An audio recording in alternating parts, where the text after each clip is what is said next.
PowerPoint, so I'm going to have to dazzle you with my fascinating talk, or you're all going to fall asleep.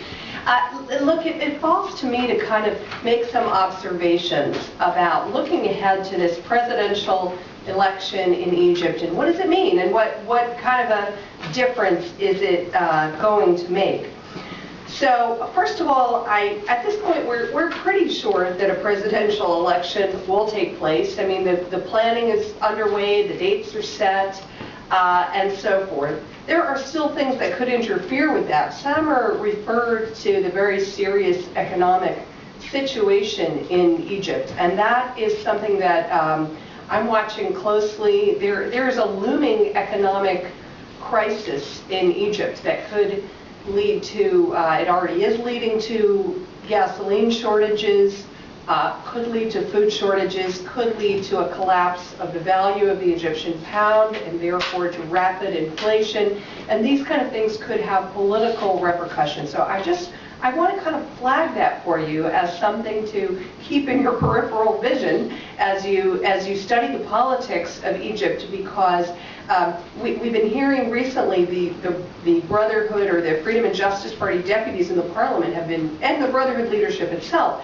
has been very, very critical of the current cabinet in Egypt, specifically, partly because of the economic situation, because of economic mismanagement. And they've been accusing the current government that they are allowing the situation to, sort of spiral down toward an economic crisis, which would happen just about as things are turned over from the military leadership to a civilian leadership, and they kind of don't want to be left holding the bag. So this is something to keep in mind. So we're pretty sure this the presidential election will take place, but there could be things that could intervene.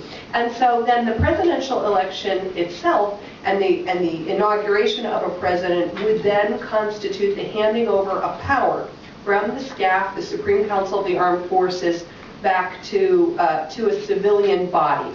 They handed over legislative power after the parliament was elected and was seated, but they still hold executive power. They still hold the power of the president and the power to appoint the cabinet and so forth.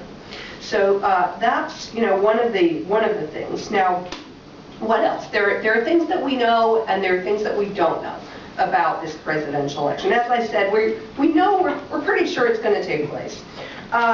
Also, I would say in terms of what's the political import of this going to be, we know that there is a trend afoot. In fact, I would call it a mega trend across this region of a reapportioning of political power inside of systems, away from the executive branch and toward the legislative branches of government. One of the things that has characterized Arab political systems for a long time is the overwhelming power of the executive branch of government, as opposed to legislative and judicial branches, which in most countries exist, but have not had a whole lot of power. So we're definitely seeing that shift.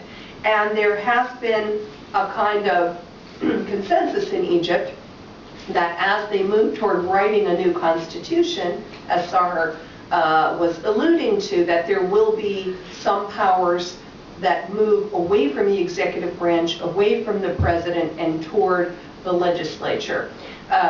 In very rough terms, people are thinking in terms of the president having more control in foreign affairs and national security and less in domestic affairs. But I think all of that is very much yet to be sorted out. And even, historically, the Brotherhood in Egypt was in favor of a wholesale change to a parliamentary system, where, the president would be purely a ceremonial figure and that the prime minister and the government would arise out of the elected parliament. The Brotherhood moved away from that just very recently, just over the last year or two, and now are saying that they support this sort of semi-presidential system, a president with some power but less than he has had in the past. This also raises a lot of questions about the government or the cabinet in the future. Up till now, the cabinet in Egypt, as sort of is the case in the United States, was really appointed by the president, and the president had his choice of whom he wanted in the cabinet. And the cabinet really did not have much of a relationship with the parliament, or to put it another way, the parliament didn't have a lot of power over the cabinet. But I think we see that shifting. With the new parliament that's been elected in Egypt, they're assertive, and they are asserting already that in the future the cabinet should have a different kind of relationship with the parliament. And there are a number of different ideas out on the table. Should the members of the cabinet represent different political forces that are in the parliament? Should the parliament have the ability to vote confidence or no confidence in the prime minister and individual ministers? There are a lot of models out there, but I think this kind of thing is very much under discussion, and I would expect that in the future the parliament is going to have more leverage over the cabinet than they've had in the past. I mean, in the past in Egypt, they would, the parliament, the prime minister would appoint his cabinet, and he would present a program, a policy program, to the parliament, and they would approve it, and sometimes they would argue about it and so forth, but it didn't tend to go much further than that. So I think that's something that's going to change. Now, one of the things that we don't know, and I'd be very interested to hear what Sahar and Samar have to say about this as well, is whether the new constitution is going to be written before or after there is a new president. There have been a lot of different views. This has been very controversial in Egypt. Sort of the preponderance of opinion for a long time was that the new constitution would be written and approved by popular referendum before the president was elected. But there isn't much time at this point. Now, you might have followed over the weekend this very lively and controversial process within the Egyptian parliament of choosing a 100-member constituent assembly. They've now done this after just a pretty quick process, really just kind of a couple of weeks of looking at candidates and so forth, and people voted, and they announced the results. So there is now this 100-member constituent assembly, but it's falling apart as quickly as it was formed. It is dominated by Islamists. I believe it's about 60% are Islamists. Half of it are people who are parliamentarians, who were elected from within the parliament. The other half are so-called public figures. And throughout the whole elections process, people knew that this was coming, and that the Brotherhood was at pains to say that they would be sure that social forces and political forces were fairly represented. But what people are now saying today in Egypt is that didn't happen. Because if you start to look at the numbers, I mean, for example, women are, there are 6 women out of 100 members of the Constituent Assembly. There are 6 Coptic Christians, and 2 of those are overlapped. So between women and Christians, you've got a total of 10. And in fact, 2 of the women are Muslim Brotherhood women. So the number of liberal or leftist figures is very small, and in fact, they've been resigning over the last 24 hours and saying, well, we refuse to be part of this thing if we're not going to be fairly represented.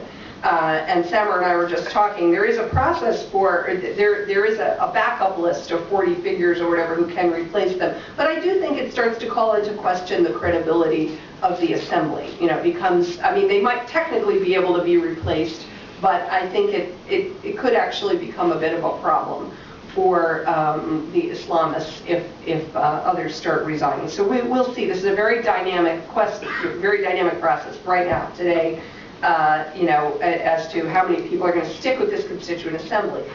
There are, of course, drafts of the new Constitution around, but to think that they are going to approve a draft and put it up for a popular referendum either before or at the same time as the presidential election, which begins on May 23rd, I wouldn't say it's impossible. I think it seems unlikely to me, and certainly unwise. Yeah, I'm reading your lips, Sahar. Certainly very unwise, I think.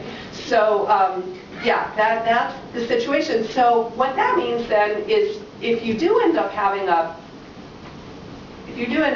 presidential election before the parliamentary election, then that raises the question of someone being elected without a clear picture of what his powers will be.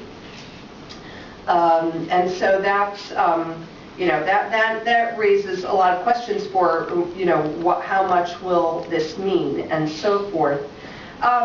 We also really don't know what the relationship of this president will be to the major political forces in the country, to the military and the other old regime forces, to the Islamists, the various Islamist forces, because as you've heard from Summer, the Islamists are not necessarily, all together on this. And of course that can make a huge difference. We don't know who's going to be elected, and we don't know, it seems that both the military leadership and the Brotherhood leadership have been struggling, trying to define whom they want to support. I mean, I think their big problem was that, Summer identified for you the leading two candidates, Amr Moussa and Abu Futuh, and it seemed that neither the Brotherhood nor the SCAF was happy with them. It's possible that maybe the military would make its peace with Amr Moussa, but there's been speculation that he's too independent a figure for them, and they might have some other objections to him. And Abu Futuh, as Summer told you, left the Brotherhood, and there seems to be a bit of a difference between the Brotherhood leadership that doesn't feel that kind of a break can be forgiven, and the Brotherhood rank and file, who many of them like Abu Futuh and want to support him. So we have until April 10th, I believe, for all of these candidates to submit. Now that we're hearing now that Omar Suleiman, the former head of intelligence, may be registering a candidacy, has collected the signatures and so forth. So I think right now we really don't know if the military and the Brotherhood are going to support specific candidates. It's very hard to predict the outcome, not knowing that. We also don't know, and Summer began to talk about this, how free and fair these elections are going to be. Sahar already spoke of this concern about the lack of a right of appeal because of the powers given to the Presidential Election Commission in the interim constitution. That's been something roiling inside of Egypt. People are very worried about that.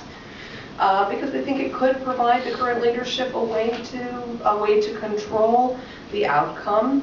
And as you know, this crisis of NGOs, of Egyptian and foreign NGOs who were deeply involved in monitoring the parliamentary elections goes on. And many of these NGOs are now, some of them are actively under prosecution or closed down. Others are fearful and on the defensive. And there's even some speculation that was what was behind the whole NGO crisis, was making sure they wouldn't be there to monitor the presidential election. I don't know if that's true, but so there are some concerns about how well this election will be run. Thank you.